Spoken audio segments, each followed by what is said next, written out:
Bernanos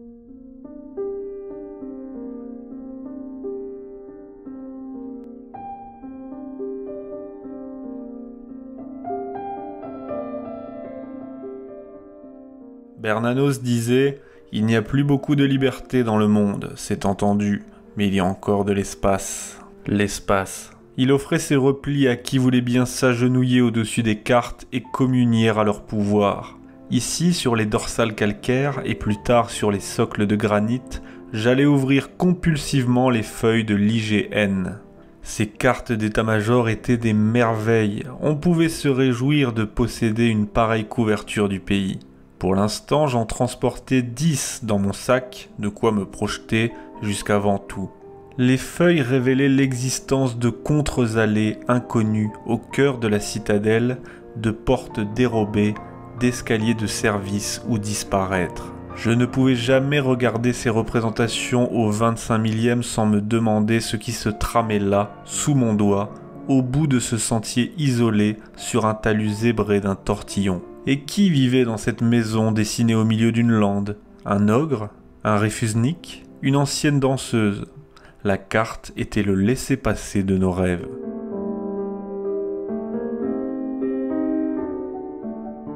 Ces tracés en étoiles et ces lignes piquetées étaient des sentiers ruraux, des pistes pastorales fixées par le cadastre, des accès pour les services forestiers, des appuis de lisière, des vias antiques à peine entretenues, parfois privées, souvent laissées à la circulation des bêtes. La carte entière se veinait de ces artères. C'étaient mes chemins noirs. Ils ouvraient sur l'échappée, ils étaient oubliés, le silence y régnait et on n'y croisait personne, et parfois la broussaille se refermait aussitôt après le passage. Certains hommes espéraient entrer dans l'histoire. Nous étions quelques-uns à préférer disparaître dans la géographie. Passage secret, les chemins noirs dessinaient le souvenir de la France piétonne, le réseau d'un pays anciennement paysan. Ils n'appartenaient pas à cette géographie des sentiers de randonnée, voies balisées plantées de panonçons où couraient le sportif et l'élu local. Même à proximité d'une agglomération, la carte au 25 millième livrait ses issues. Une levée de terrain, un talus discret, une venelle. Partout, l'ombre avait des survivances. Jusqu'au cœur des zones urbaines s'enfonçaient des coulées. Si renards et furets réussissaient à gagner le centre des villes d'Europe par les fossés et les contrescarpes, nous aussi pouvions tenir l'équilibre sur des fils invisibles. Relier ces chemins à travers le pays ralentirait ma progression, mais offrirait des avantages. Ne pas s'infliger les traversées périurbaines, éviter la brûlure du goudron.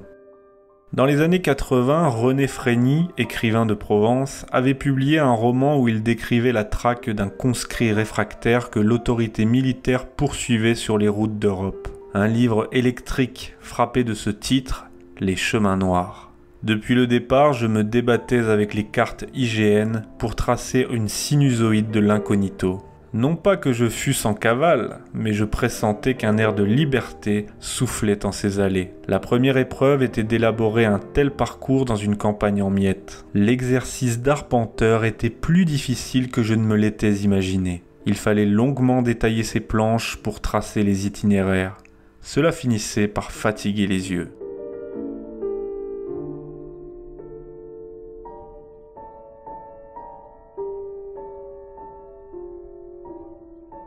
Un rêve m'obsédait. J'imaginais la naissance d'un mouvement baptisé Confrérie des chemins noirs. Non content de tracer un réseau de traverses, les chemins noirs pouvaient aussi définir les cheminements mentaux que nous emprunterions pour nous soustraire à l'époque. Dessinés sur la carte et serpentant au sol, ils se prolongeraient ainsi en nous-mêmes, composeraient une cartographie mentale de l'esquive.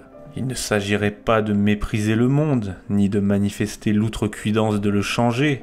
Non, il suffirait de ne rien avoir en commun avec lui. L'évitement me paraissait le mariage de la force avec l'élégance. Orchestrer le repli me semblait une urgence. Les règles de cette dissimulation existentielle se réduisaient à de menus impératifs, ne pas tressaillir au soubresaut de l'actualité, réserver ses colères, choisir ses levées d'armes, ses goûts, ses écœurements, demeurer entre les murs de livres, les haies forestières, les tables d'amis, se souvenir des morts chéris, s'entourer des siens, prêter secours aux êtres dont on avait connu le visage et pas uniquement étudier l'existence statistique. En somme, se détourner. Mieux encore, disparaître. Dissimule ta vie, disait Épicure dans l'une de ses maximes. En l'occurrence, c'était peu réussi car on se souvenait de lui 2 millénaires après sa mort. Il avait donné là une devise pour les chemins noirs.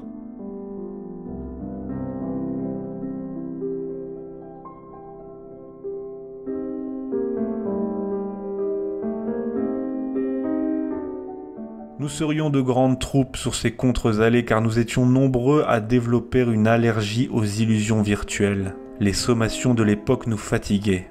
Enjoy, take care, be safe, be connected. Nous étions dégoûtés du clignotement des villes. Si nous écrasions à coups de talons les écrans livides de nos vies high-tech, s'ouvrirait un chemin noir, une lueur de tunnel à travers le dispositif. Tout cela ne faisait pas un programme politique. C'était un carton d'invitation à ficher le camp. Vivre me semblait le synonyme de s'échapper. Napoléon avait dit au général de Caulaincourt dans le traîneau qui les ramenait à Paris après le passage de la Bérésina, « Il y a 2 sortes d'hommes, ceux qui commandent et ceux qui obéissent. » Du temps où je m'étais passionnément intéressé à l'Empire, jusqu'à prendre mon bain coiffé d'un bicorne, j'avais trouvé cette phrase définitive. Aujourd'hui, tordant mes chaussettes sur un banc de vase du Var, je pensais que l'empereur avait oublié une 3e colonne, les hommes qui fuient. « Sire, lui aurais-je dit si je l'avais connu, fuir, c'est commander. C'est au moins commander au destin de n'avoir aucune prise sur vous. »